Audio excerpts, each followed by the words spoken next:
Hola de nuevo a todos. Espero que tengan un excelente día. Otra vez vengo sobrecargado de mucha información con otro tutorial de Photoshop CC.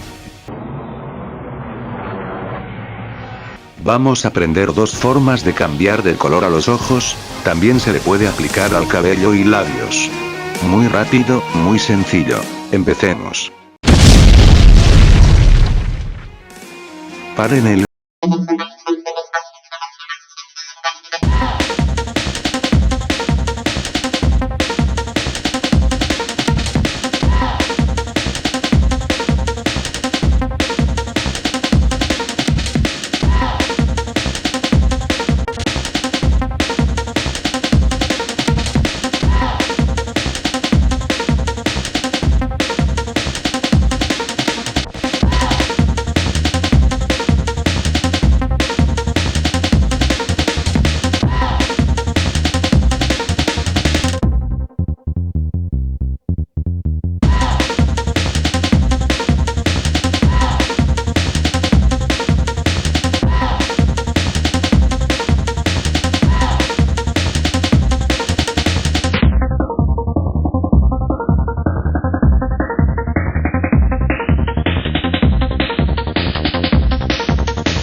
ajustes de capa, y nos dirigimos donde dice, tono y saturación. Vamos a dar clic acá.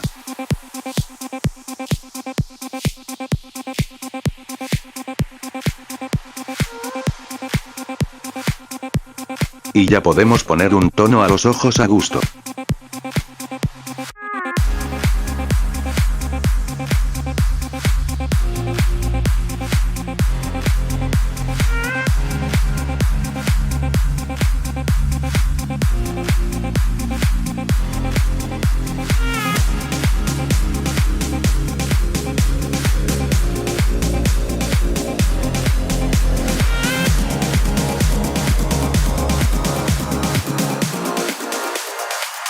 Si te ayudó este video tutorial, suscríbete y dale un buen me gusta. Nos vemos en el próximo video.